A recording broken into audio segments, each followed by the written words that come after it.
الحمد لله نحمده ونستعينه ونستغفره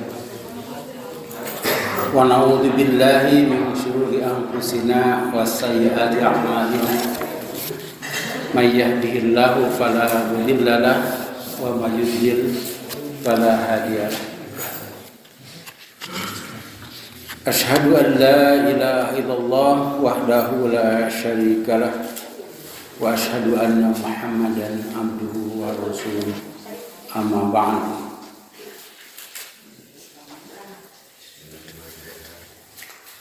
Hadirin ikhwati iman rahimakumullah.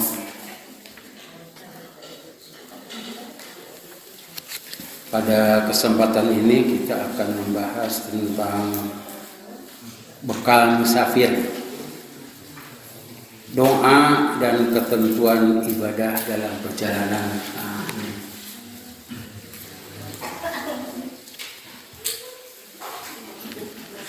Mungkin kita akan membahas ini 2 pertemuan, karena itu nanti bukunya dipungut lagi.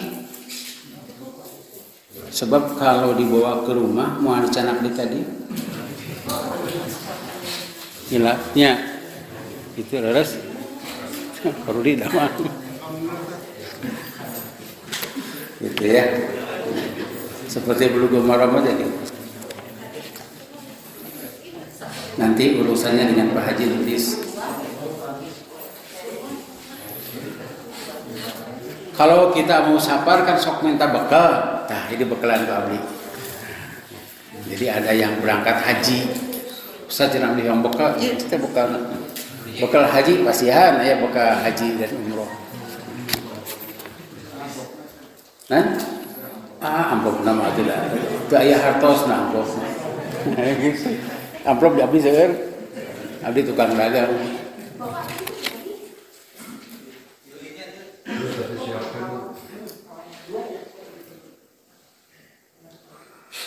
Kata pengantar ya, ini perlu pengantar itu.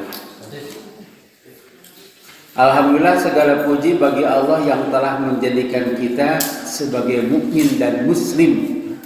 Semoga kita pun menjadi muttaqi, orang yang bertakwa. Tidak sedikit orang muslim yang meninggalkan ibadah saat safar atau dalam kendaraan. Tidak terkecuali orang yang sedang melaksanakan perjalanan menuju Makkah untuk haji atau umroh. Mungkin bingung karena kurang pengetahuan tentang praktik ibadah. Nah, itu yang saya ceritakan. Jadi ada jamaah gitu. Saya ngobrol gitu. Kan harus ngobrol dengan tetangga sebelah itu. Saya ajak sholat, aku mah datang wudu, cenah hese wudu lagi. Malahan maka zaman ge nganggo tisu, aku wudu kumaha. Ada yang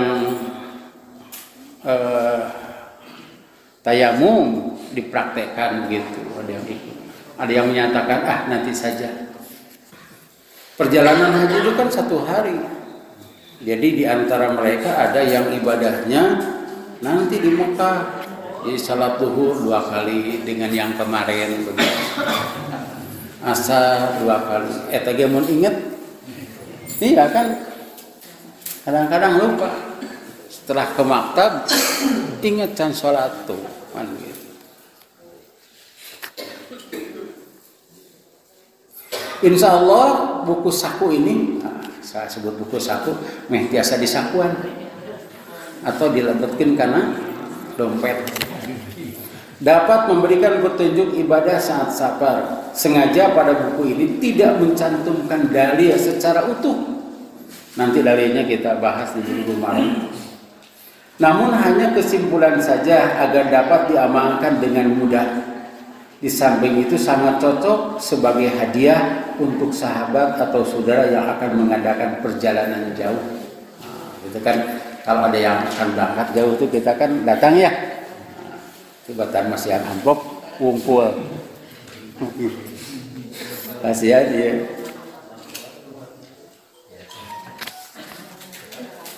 Muqaddimah halaman 1. Manusia diciptakan Allah dengan banyak kebutuhan dan keinginan. Untuk mencapai keinginan dan menutupi kebutuhannya, ada kalanya diperlukan keluar dari rumah dan mengadakan perjalanan yang jauh atau safar. Ada kalanya itu. Tapi ada kalanya juga harus PPKM, cicing di imah. Saat cicing di imah ini buku tidak bermanfaat kecuali doa-doanya saja gitu. Kan ada yang tidak keluar-keluar maut, Pak. Betul. Jadi keluar dicarekan. Da eta teh nya cicing di imah ngirim. Maut tentu tak tanggung jawab saha. Iya. Tanggung jawab lu nyarek.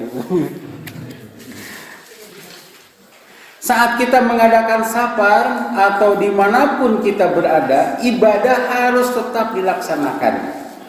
Ibadah yang terkait dengan safar adalah tayamum, salat, dan siam. Buku ini dengan ringkas menjelaskan tentang aturan ibadah-ibadah tersebut dalam safar. Saat safar kita dianjurkan untuk memanjatkan doa-doa khusus. Rasulullah Shallallahu Alaihi Wasallam bersabda, ada 3 doa yang mustajab, layak dikabulkan oleh Allah.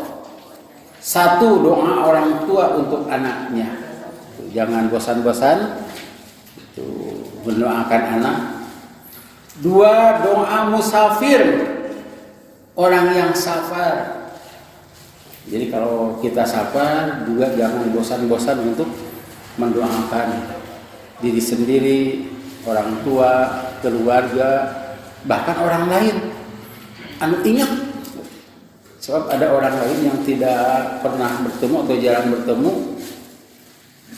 Maut, oh iya aja pokoknya, cenanya anjela tuh kada covid di sana. Gitu. Tapi kalau ingat wae kita mendoakan. Ya sekurang-kurangnya ya Allah cepat sembuhkan dia. Sekurang-kurangnya doa terbaik. 3, doa orang yang didolim. Nah, nomor 3 ini kan apa namanya? Orang yang didolim itu doanya makbul, tidak akan terhalang walaupun orang dolim teh tara salat, tapi yakin kepada Allah. Sebetulnya ada lagi doa hadis yang lain yaitu doa orang yang siam. Nah, itu termasuk doa kelompok ibadah. Kan orang yang haji mah sambil safar itu. Orang yang siam, orang yang sholat. Nanti ada doa orang atau orang yang berdoa. Yang kedua, doa saat berdoa yang istijabah itu. Yang ketiga tempat. Jadi ada orangnya, ada tempatnya, ada waktunya. Nah, kalau ibadah haji ya safar itu orangnya. Yang kedua tempatnya juga mustajab, misalnya di Arafah, di Safa dan Marwah. Kemudian juga saatnya pada bulan haji melaksanakan doa itu. Jadi kadang-kadang kita ada pada diri kita itu. Kalau saat-saat yang lainnya, saat sujud gitu waktunya ya, saat sujud. Kemudian tempat di masjid yang paling baik itu. Sebab di rumah Allah. Jadi kalau ada pembagian temanya, pembagian cenah dibagi. Nu datang ke kantor RW dibagi, nu teu datang ke dianteran lamun aya waktu tuh. Nu di masjid pan rumah Allah ya. Gitu. Lamun di rumah gawe cenah mun aya waktu malaikat. Ketentuan ibadah dalam safar. Taklif atau definisi. Safar adalah keluar dari rumah dengan maksud mengadakan perjalanan yang jauh untuk beberapa waktu. Orang yang safar disebut musafir. Bila musafir telah keluar dari rumah sebelum mencapai tujuannya, dia berada dalam safar. Karena itu yang membawa kendaraan disebutnya supir. Itu teh safar wae supir. Kan eta mah teh Cirata lah gitu. Kita aya di dia. Mana aya rencangan Ustaz abdi teh supir kalau buat sapar matang disebut supir oge teh. Sapar bae. Batasan safar. Safar dibatasi dengan jarak, tidak dibatasi dengan lama perjalanan. Bila seseorang keluar dari rumahnya berhari-hari tetapi tidak melakukan perjalanan jauh, ia tidak disebut musafir. Ayatnya begitu. Keluar ti imah tapi berhari-hari gitu. Nyumput di tetangga. Sanes nyumput di tetangga menuju hajat gitu. Banyak 2 hari itu balik-balik. Bukan safar, sebab tidak melakukan perjalanan jauh. Namun bila ia keluar dari tempat tinggalnya dan melakukan perjalanan jauh, sekalipun ditempuh dengan beberapa saat, ia disebut musafir. Misalnya orang Garuda itu jalan Garuda, kan dekat itu bandara, keluar terinya ke Jakarta 4 jam tuh, pakai plane itu. Halim di Husein ke Halim cina. Sapar itu heula eta Husein nu mana Halim nu mana. Nah, milih aya rencangan namina Husein terus ke Halim. Nah, KFT. Ieu mati Husein sastra negara ke Halim Perdana Kusuma. Tapi aya Halimah di Halim nepi ka Imah. Tidak ada ketentuan yang jelas mengenai jarak tempuh bagi musafir. Hanya saja Rasulullah SAW bila keluar melakukan perjalanan 3 mil atau 3 kali farsah berhenti untuk istirahat, beliau salat qashar. Hadisnya sahih. Nanti dalam Bulughul Maram. Dan 3 mil ini juga apakah sama mil zaman Rasulullah dengan mil kita? Bukan iklannya. Jadi sama tidak? Mil laut dengan mil darat beda ya? Kalau mil laut berapa kilo 1 mil? Aya pelaut itu cek. Kayak juga orang sok. 1 mil berapa kilo? 1,5 itu mil laut. Kalau mil darat tuh 1 kilo. Percandan kan ini. Ada lagi yang menyatakan mil itu 2 kilo lebih. Jadi kalau 1,5 kilo mil laut 2 kilonya lah. Ke urang dia dipasihkan kan sana nanti. 2 kilo berarti 3 mil itu hanya 6 kilo. Ciciga nitri kadaya kolot 1 Tidak KBIP sabaraha genep kiloan. Nah, itu.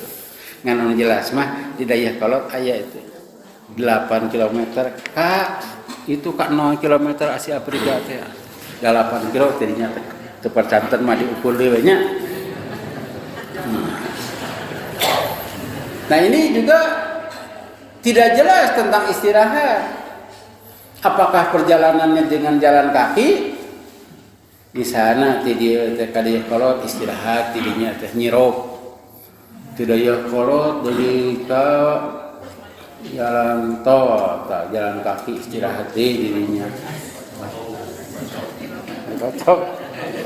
Si jalan tol ka mana teh? Ka Tegalega. Itu kan 3 kali istirahat. Karena itu kita jangan mempermasalahkan itu. Tetapi Islam itu memudahkan. Ada ustadah natipi kudu 85 km. Bukan tisah di mana? Jadi tidieu ka mana tah? Tidieu ka Cianjur oge kalau Gulsin Kuring itu 80 kilo. Mun pamihayang sapar tah tamihan we 5 kilo. Bayana itu banyak. Bayana. Nah, itu tidak ada. Nah, di bawah ada. Jarak yang pernah ditempuh Rasulullah SAW untuk salat safar adalah Masjid Nabawi. Dari Masjid Nabawi ke Dzulhulaifah kurang lebih 10 km. Teh harita ya gunung Mengko gitu. Kan ayeuna mah lempeng itu yang Rasulullah pernah salat qasar di Dzulhulaifah. Sedangkan rumahnya kan di Masjid Nabawi yang pernah ditempuh. Ini juga 10 km itu saya baca. Sebab ada yang protes. Ustaz cenah 6 km. Bapak saha di mana? Abi orang Madinah. Nah, percaya ka dinya. Abi mah da beja gitu. Pelaku sejarah. Rasulullah Shallallahu Alaihi Wasallam mengqasar salat yang 4 rakaat selama di Mekah waktu beliau haji. Ini perlu ditekankan, beliau itu kalau tidak salah 18 hari waktu haji itu. Tahun 10 itu. Selama 18 hari di Mekah, beliau salat yang 4 rakaat itu jadi 2 rakaat. Sebab ada orang yang menegaskan, bahkan mengumumkan, ya ka Mekah mah lain ka luar negeri. Eta mah sarua jeung tempat sorangan. Teu meunang di qasar salat, teu meunang tayamum, begitu. Saya pernah nanya, mengapa begitu ini tidak di qasar? Sebab ini tempat sendiri. Padahal Rasulullah lahir di Mekah. Nah, waktu ke Mekah ini hadisnya sahih. Cenah abdi bade opat we, Rasulullah dua oge, nu kitu teh bedegong. Contohan ku Rasul, itu hayang opat. Bila seseorang mempunyai 2 tempat tinggal, misalnya di Bandung dan di Jakarta. Nah, di Bandung nu sepuh, di Jakarta nu anom. Ini misalnya, Bu, tenang, Bu. Maka antara 2 kota itu ia dalam keadaan safar hingga sampai ke rumahnya atau masjid yang biasa ia sholat sehari-hari di sana. Jadi kalau dari Bandung ke Jakarta ada berapa tempat itu? Dari mulai Cimahi, Padalarang, Cipatat, Cianjur, terus Puncak. Kemana itu jalannya teh?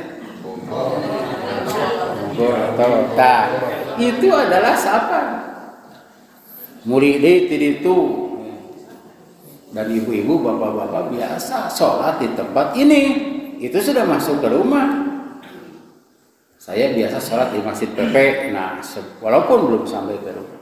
Tapi kalau saya di Cijengjing, nah itu masih dalam keadaan safar. Sebab belum sampai rumah.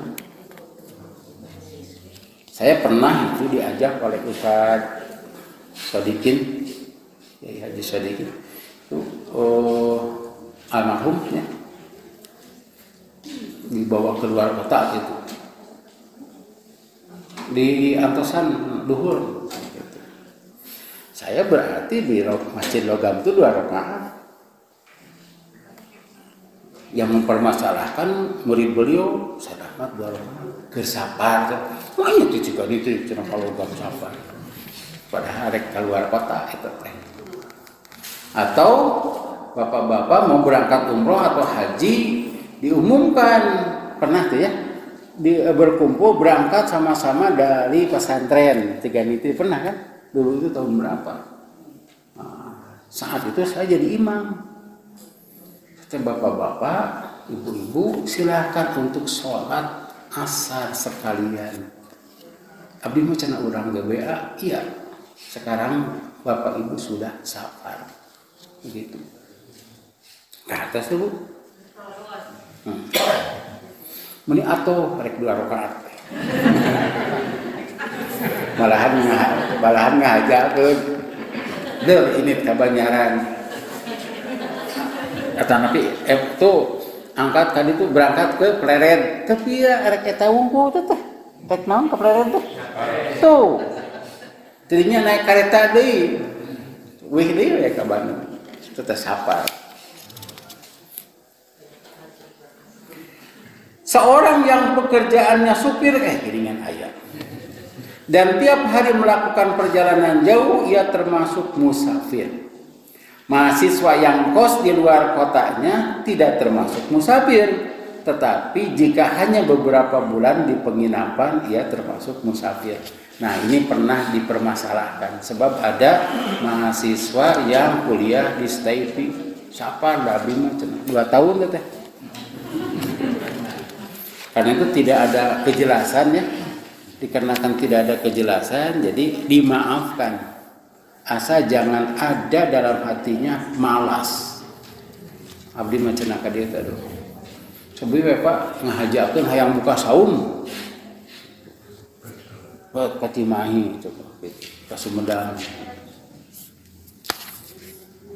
Yang pertama tayamum. Tayamum dilakukan apabila kita hendak mendirikan sholat. Nah, ini penting. Sebab ada jenazah yang kena COVID tidak boleh dimandikan, bisi tepak, ditayamuman. Melakukan rek sholat. Jadi di sini dilakukan apabila hendak mendirikan sholat. Itu sholatnya terkedah tayamum. 1. Tidak mendapatkan air untuk mandi atau berwudu.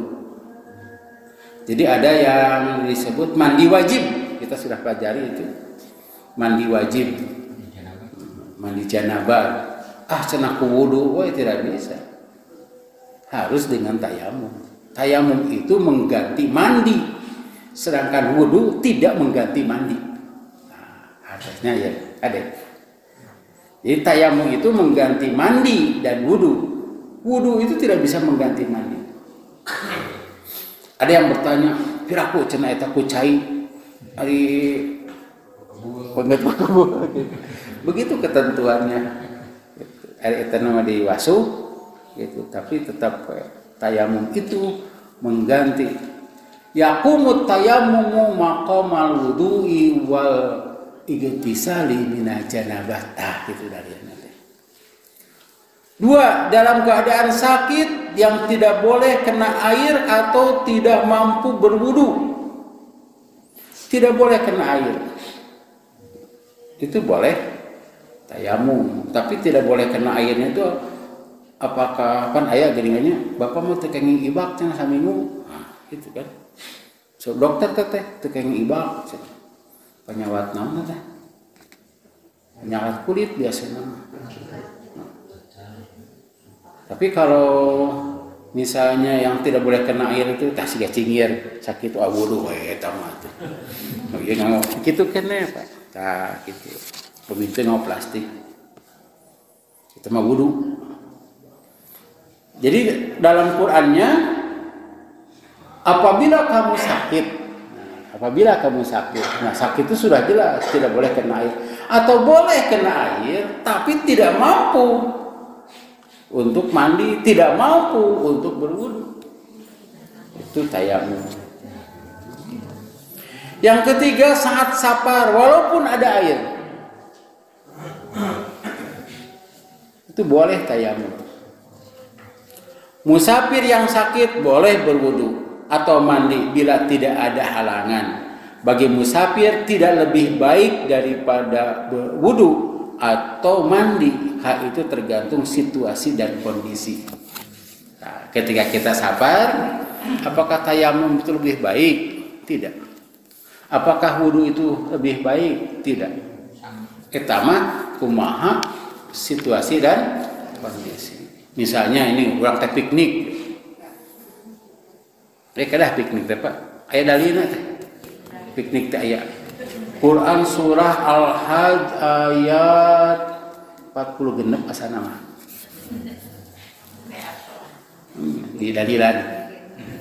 Nah, ketika piknik kata panitia, bapak-bapak, ibu-ibu, kita punya waktu setengah jam untuk istirahat dan sholat zuhur dan asar misalnya.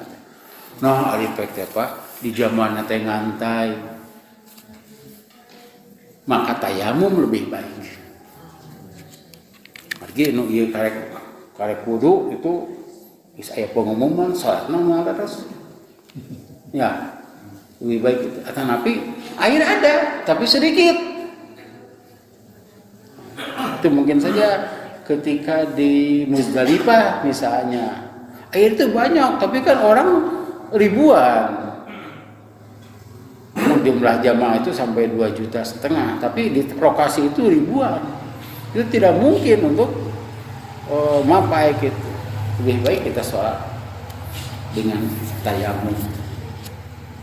Tapi kalau di hotel, misalnya ada acara nih di hotel, acara penataran, acara muktamar ya, kan di hotel, tidak boleh tayamum tuh. Yang didinya jamaah di dalam. Jadi itu tergantung situasi dan kondisi.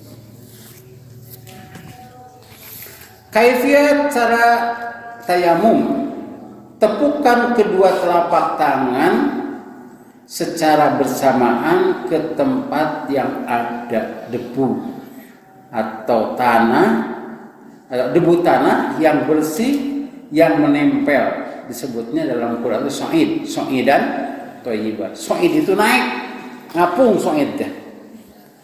Karena itu eskalator sebutnya mis'ad. Tangga berjalan itu mis'an. Atau pasir hanya satu kali kiltah, hanya satu kali. Ini bersamaan tuh gitu. Itu gitu. Bersamaan. Usapkan tangan kiri ke punggung telapak tangan kanan dan tangan kanan ke punggung telapak tangan kiri. Jadi nu ieu mah teh ka usap tah. Itu kurang dikitu gitu, Pak. Nah kitu ti Rasulna. 3, usapkan kedua tangan ke muka secara merata. Setelah begitu 1, 2. Asa teu ibadahnya. Tah teh kurang iman nu kitu teh. Tayamum tidak dilakukan dengan 2 kali tepukan untuk tangan dan untuk wajah. Aya teh. Ada pendapat satu gitu deh gitu. Malahan tidak mengusap ke tangan sampai sikut dan tidak mengucapkan 2 kalimat syahadat setelahnya. Dan itu nah gitu, Pak. Wudu mah pan aya. Nah, cenah kitu, itulah ibadah. Ibadah itu memang tidak dapat dipahami. Ibadah batur ge sami. Komo ibadah batur teh kaharti pisan. Kalau ibadah Islam itu masih ada hikmahnya. Dalam Al-Qur'an surah asisten Audi.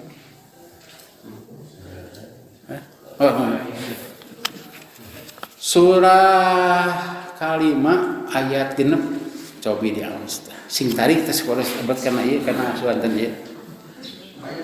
Al-Maidah ayat 6.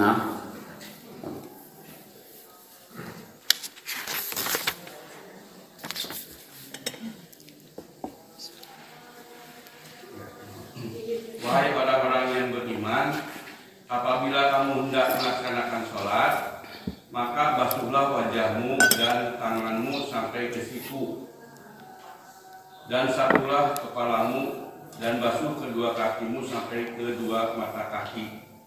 Jika kamu junub, maka mandilah, dan jika kamu sakit atau dalam perjalanan atau kembali dari tempat buang air, kakus atau menyentuh perempuan, maka jika kamu tidak memperoleh air, maka bertayamumlah dengan debu yang baik suci. Usaplah wajahmu dan tanganmu dengan debu itu. Allah tidak ingin menyulitkan kamu, tetapi Dia hendak membersihkan kamu dan menyempurnakan nikmat-Nya bagimu, agar kamu bersyukur. Dalam ayat ini muka dulu. Jadi boleh muka dulu, boleh tangan dulu. Tapi yang dipraktekkan oleh Rasulullah tangan dulu. Dan saya lebih cenderung untuk tangan dulu. Sebab Rasul itu penjelas Al-Quran. Jadi kalau di sana disebutkan tadi kan wudhu itu harus ini dulu gitu ya.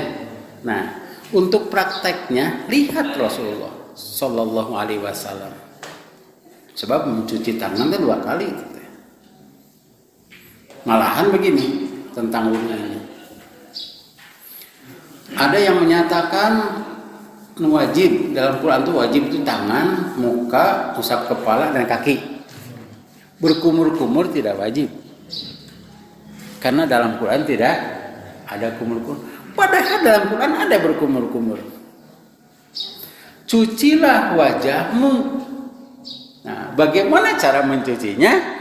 Rasulullah mencuci wajah itu dengan berkumur-kumur. Ya, sebab mulut ada di wajah. Kecuali mulutnya tidak di wajah. Mengusap telinga tidak ada dalam Quran. Tapi saya melihat ada pendapat mengusap telinga itu termasuk mengusap kepala. Sebab telinganya ada di kepala. Tak itu. Mencuci tangan 2 kali. Kan pertama ini. Ya. Nah, kemudian wajah, kemudian cuci lagi sampai sikut. Nah, itu wudhu. Yang kedua masalahnya adalah mandi janabat. Itu sudah jelas. Dalam mandi janabat sudah kita pelajari. Ada wudhu. Kemudian tayamum. Tayamum itu di sana dilakukan apabila kamu sakit. Ya, dalam Quran itu. Itu ada 2. Quran surat Al-Maidah ayat 6 dan Quran surat An-Nisa ayat 43. Isinya sama, tapi beda awal dan akhir. Nah, dalam tayamum itu di sana sebutkan jika kamu sakit, berarti ada air. Yang kedua, dalam keadaan safar, berarti ada air. Yang ketiga, tidak ada air. Bukan begini. Jika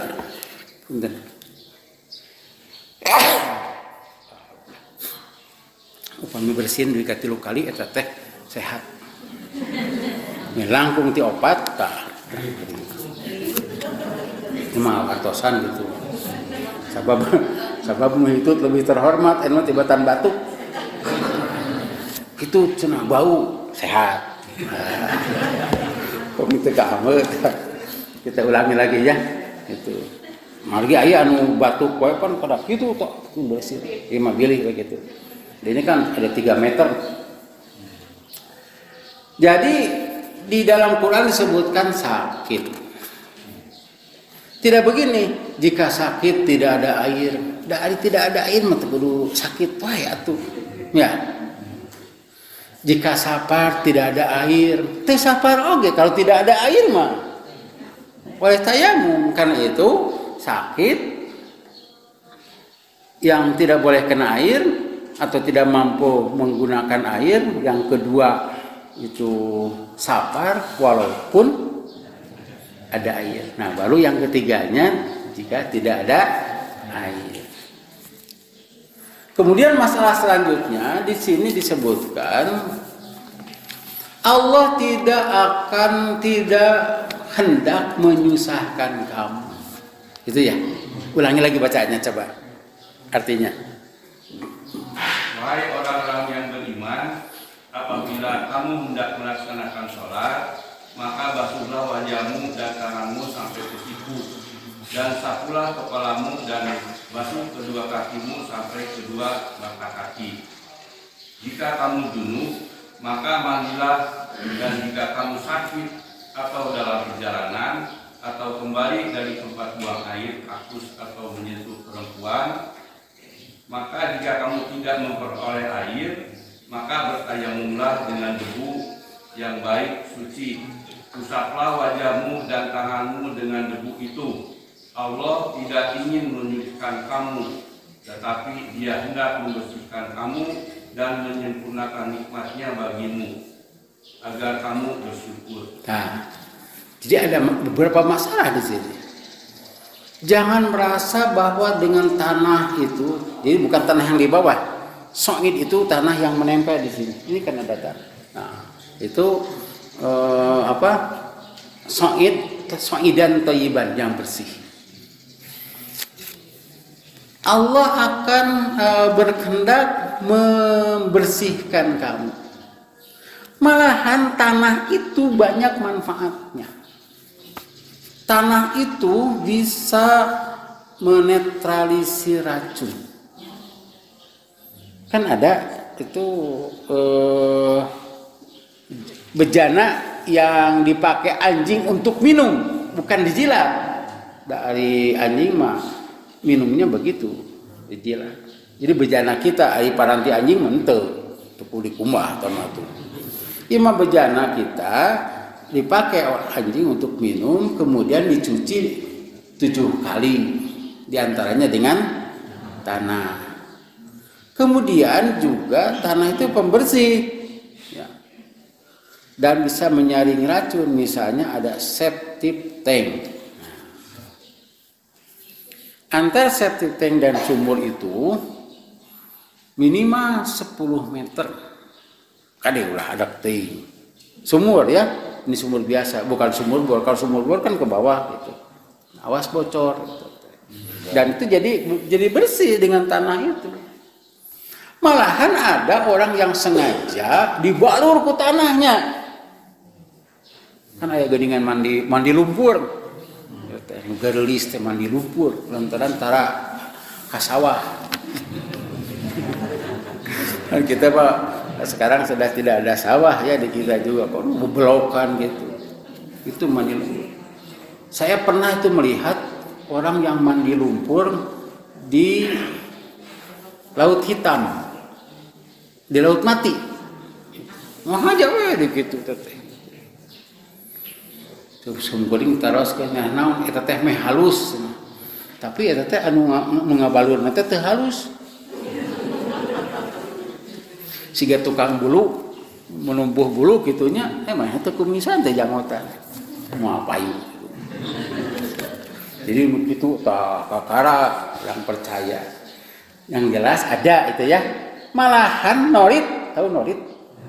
Itu obat sakit perut tuh, ayat tentara di itu. Di tentara itu kakak saya, buah saya itu tentara, kakak saya itu ada 3 yang di tentara. Itu kalau dia sakit perut ada tanah tertentu bisa menetralisir racun, dan nol itu jadi tanah, tapi tidak sembarang tanah. Nah, itu yang disebut dengan hikmah syar'inya.